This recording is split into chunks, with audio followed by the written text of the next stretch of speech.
omuserikale wa Statex amukubye amasasi wano. Breaking news, Akubidwa amasasi uno ali awo wansi kantu kamubise ngenda kakupiringira mu maaso awo kalinde atenga ye Ronald Mayinja bitabuse bajjo ajeye ebyama nabo mbirina mu maaso awo ebya Pretty Nicole gwe bakuba mu bwenzi omwana omuto ndoza mu mujukira naye mulina mu maaso awo kale katugene mawulire gafe agalero nganyongero bajjukiza ngawe ne nkola yafe wano kwanda boy UG ka video madensa bo kampere ka like kabenga kasotambula katokere omuntu yenna obuvunanizi wa ile nyandagala manya kweno information kale haja tukalodaga majanga kulomberedwa namba yawe sembeo 67 mukubire anja kuba kuyamba kale nga siba lwisiza katutandikerewo olunaku olwalero wali kugaluga Entebbe omusajja amanyikidwa nga wa Pawero yakubye munne esasi nga ona baddaze kugula mafuta nga kwese ekidomola kigambibwa mbu abadde amanyi ono abyeki awina kyabye kozi engeri gye yamaze okupakinga amafuta mangu amaze mutera mu kidomola engeri gye yadduse mu katafande ndoze ndowooza ebirowoozo bibye badde walala nnyo kati wewe yakirabye nako kingira we mundu nakola ki era ono musajja badde ne target yasuse bagamba yasuse nakuba sasirimu nakuba misi yazemu eri okubiri nakwata omusajja ali awo wansi wansoga ya YouTube sisoya kujja bakakafana irago ena yataga video namba yange leo simbe 151 inbox nganja kubina nkuyamba nje kuwe video kale nga tubitadde mabali Pretty Nicole za mwena mu mujukiro oyo muwala ali awayambadde uniform nga ina ne baga onako olwajjo bambi yatandise okusoma era yazemo P7 we yakomanga kino ekintu kibakiretira kulaga abaana ntino even if you go through hell ojja sobola okola ki okugoyinga ku overcoming buli kimu kiwayita mukoze no mwana ndoza bali bagala ba mu flash star obula bazadde be ne advising abazadde be muno no mate mu flash stand oze butambi bwe mu bujukira nga olabe eno je bakwatanga eddabi kinga bagamba Nicole abayimbi abamu bamuyimba mu enyimba nga baliri pazo ndoza saga mwagiraba era mpaka ne munne yamukuba mpaka ne lero achali mukomera enyonga mbitadde mabali omukulu amanyikidwa nga Rwasa mwena mu mumanyi omugaga wali eri Masaka X1 n'abatanzi X1 Desire Luzinda X1 n'abalala Angel X1 ndoza n'abalala mu bamanyi mu ba followers ba Wanda Boy UG cause buli information etukawo to making sure nti tujibaleetera wanuka subscribing obirengo yegatako mu kutugwa feguno gwa Wanda Boy UG uno abiyogerere era nkomewo n'ebirala ngenda kujjanga Entebbe wa NRM Masaka City byenda babitateredde biro benja tereze kiyagala okundeeta tubeere no amaanyi Masaka ne banna Masaka basobola okujyanyumirizaamu nga batandise okukwata ku bintu byabwe bo bennyini bingi byenda byenga tebiteredde mu layini bijja kutereeza nja bisotinga okubyo kabuza kyekubuuza kyodda mu bajjo Mayinja yadduse mu ggwanga oba Mayinja yatambuddemu kakati kansoke katono nnyo okusomesemu Mayinza ndi professor kadi mu bulamu ewalanga abantu basatu n'otokolagananga nabo omuntu yalina ssente ne zimuggwako omuntu yalina obuyinza ne bumuggwako omuntu yalina erinnya ne likola ki kati embeera Mayinja era bannayuganda mwenna mbasaba temusekerera Mayinja omusajja oyo mugenda kumwetuza omusajja oyo bw'anaafa mujja kkaaba ndi pressure eziriyo Yisi depressed. Njega tumuweno kutikitiki ubiri nga tumusabira maaso ga kala. Ne Mayinja tumusabire. Najja ono nembagula nembagamba ne video je nebagati Mayinja choku planning okudduka mu Uganda yali planning mpange nenze na mulemeso okudduka. Kwanza ne Mayinja tubadde logo head sitegeza ki mu Uganda. Nanti ngamba. Kadi mali wasoma kaya kusinga bitano. Ofarange yasoma. Sare Mayinja. Kaya ndo banga ina degree. Kabade bagazira Mayinja tubadde n'obutakanya bungi. Mayinja kyamanya ndaba. Atese Mayinja nze njogera amazima. Atese simuyina akubuzibu kuba Mayinja zakati kadi masuwala na muntu awagireni ale. Babula namubulira negateko ku kikundowooza yange. Atese era kusasira simulabe wange Mayinja simulabe wange. Ne Mayinja yine erinnya lya Mayinja kati kankuli kadimu. Okimanyi wali muyimbi agenda kufuna linnya nga Mayinja mu Uganda. Okimanyi kigozi yagenda nga bagamba Mayinja bazze.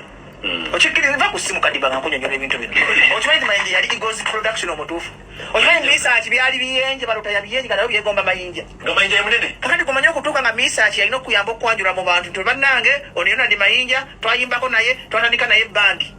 Omanyi obulumi bw'owulira. Bino bitwogero ddayo eri ne weggalira mu kisenge n'obiwulira kadima. Bajjo. kadima Mayinja ali depressed basi kutegeera depression akabona ka depression akasooka Mayinja anoonyeza obulamu mu bintu byonna bubuzi yasooka n'abeera mu nuupu n'agenda mu NRM n'ava mu NRM n'adda mu nuupu n'agenda wa muhoozi ng'anoonya kye bayita buddukiro. Was he looking for money? Survival for the fittest. Kategeza chigomanya oluzugana. Survival for the fittest. Kategeza chigomanya oluzugana. Survival for the fittest. Omuntu okulabanga obeerawo survival for the fittest. Ngobeerawo mu kadima kaitwa kriza kusinga ebitabo. Nyonyera bana Uganda. Kaya nyonyera bana survival for the fittest. Omuntu alwana okubeerawo mu mbeera yonna. Kakati Mayinja alwanye. Okubeerawo mu mbeera. Nanda likiruma wenagabira ati Mayinja embeera mbi bambi. Kutandika kupangisa nyumba gy'abaddaabira kwanzi negomba nyamba kaga Mayinja. Nze kadima nagana okuzimba nyumba y'amaka. Nze mpangisa ku reading apartments. Nze njagala nnyo ennyumba zenzimba ziri lento. Masina mukazi siwera na baana sira kimbera mu nyumba yachi sumbu abavubuka bangi bava mu kyalo ayagala je Kampala zimbeki amaka tikireta sikirokolanga ensobi nobera mu nyumba nene ngero ndi Mayinja tekwa emitwala 2 mwezi. So I decided with Mayinja okupangisa ennyumba ye egenda income kadima Mayinja abadde agoba ku kyeyonde mukazi we obadde otugamba kali ule kana akantu ko badde otunyonyera abantu yava mu nyumba ye n'apangisa ennyumba ye ogambye sijja kuddamu nze kuwuliza kaakati ate nebyo byonna olwo neera sinyamanya nti muyimbi nga sikimanyi kubanga ewaffe twali tetulaba TV nga tebagitukkiriza nga twebba ne tuwuliriza radio naye nga ate radio ngeri emyaka bwogimanyi tuwuliriza Sanyu Capital ebyobiseera kati n'abapangisa nabo tewalingawo nnyo nti bajja tuwa lugambo kati nga gye twandibitegeredde nti bayimba ng'ate sigamba nti banatulaba nabo ne baga nti oba abo mubeera wakati muyinza kumanya nti bayimba exactly kati HSC tubeera mikwano nga nyamba nyaawo nnyo ate bali abansingako obukulu bo baali bamaze bagenze ku university so kati nga nze secondary nza nkisigaddemu kaakati ndowooza wenyingiranga mu senior 6 I think wenyingiranga mu senior 6 lumu n'atugamba mwe mujje mulabe ku show yaffe omukwano gwe yasooka tugamba naye mukimanyi munaabo bayimba kofe bayimba biki olwo kibagamba olina mu senior 6 seriously nze nagamba abantu nti nze nakulira awe najja nankombyawo ku Kyebusaabala naye ngemakindi ku kalenda simanyiiwo Gambo walimo into school chikomera n'obukambwe obwa muzeeyi waffe nga tosobola kugenda awo ku kalenda awo emakindi kakati n'atugamba mwe lwaki temujja ne mulaba ku show yaffe namugamba show etya n'agamba tuyimba abantu ne bajja ne bajjula kofe mulimba kati nandeetera ka teepu ebiseera aka green nangamba uwulirizaako ka tape kaali ka necklace eyo album ya necklace nangamba uwulirizaako ka tape owawulira nga bikunyumidde nja baleetera ki kaadi mu tiketi mujje mu show nenkwata ka tape nenkatwalayo waka nembagamba bali nti nomunaye bangambye mbuno Mayinja ayimba mbuno bonna bayimba oyo kazini waffe yali mukulu n'agamba waayi nange nabiwulirako nti era balina nnyo kati nti balina group biki ne babyogerawo netuteeka mu teepu kati Semakula ye nali namulaba kuva dda nga tuli bato ne Sseruga bali nga babira ku Kyebusaabala nga tunabira ne ku lubalaza nga babalaba oh my God ngene gye nalina kulagamba bosi nakyembasuubiramu seriously kati wefuuze mwani Semakula akumanyi bulungi ne Sseruga bo bandaba nga nkyali kato ddala nnyo ate bamanyi ate yali abeera wala yajja luvannyuma naye bali balinga baawo ku kyalo nga bagenda ku Ebon Village gye bali bayita Ebon Village ewa Uncle Tim oba wagiwulirako Ebon yennyini eno balina their home nga bagiyita Ebon Village kumpi ne wetwali tubeera kati nga babeera bagendayo mu rehearsals abagala ozina ebya karaoke so bayitanga waawo babuuza ku muzeeyi waffe naye nga muzeeyi waffe mukambwe kati munnange ne tuwuliriza ka teepu naye mbagamba naye nze nga mpulira n'eddoboozi ya Mayinja netukwata ka tape netugenda netukawa mukwano gwaffe omulalawo netumugamba wamma wowulira lino eddoboozi owulira lya Mayinja era okubapangisa nagamba laba bano abeera ne ku TV wangi ayimba nabo bonabona basemakula kati bayimba nga tannagambako nti naakwagala olwo by then balina ne group yaabwe bagiyita Eagles Production netugamba naye abantu batugoyera akawunga olwo nga bwe bajja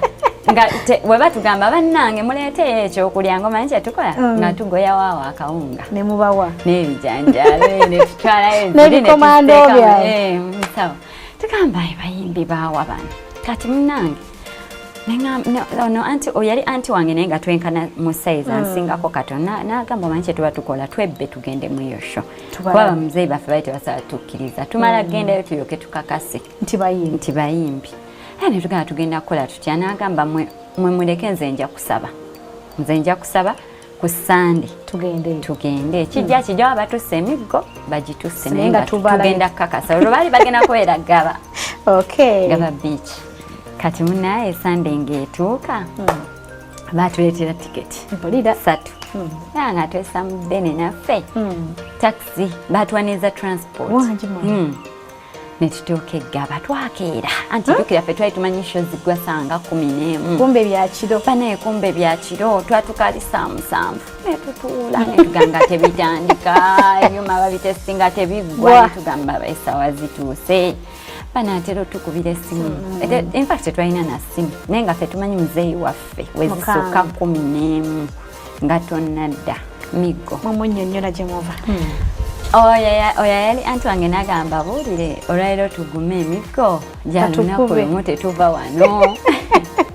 amma netutuula nga mulina okukakasa nga tulina okukakasa bano bayimbi tubategeere bayimbi era bayimba paka kuki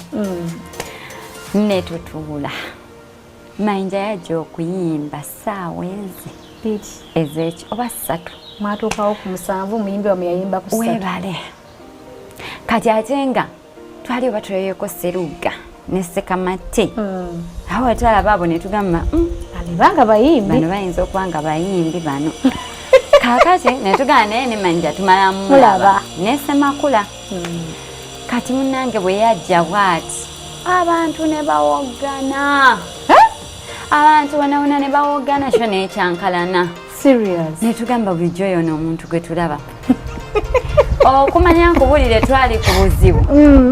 era twalaba luyimba lumu kasita twamulaba ku stage netugamba tuddeyo batusse emiggo kati twali tugenda anti waffe oyo nagamba manyi kyetuba tukola tugende tumusiibule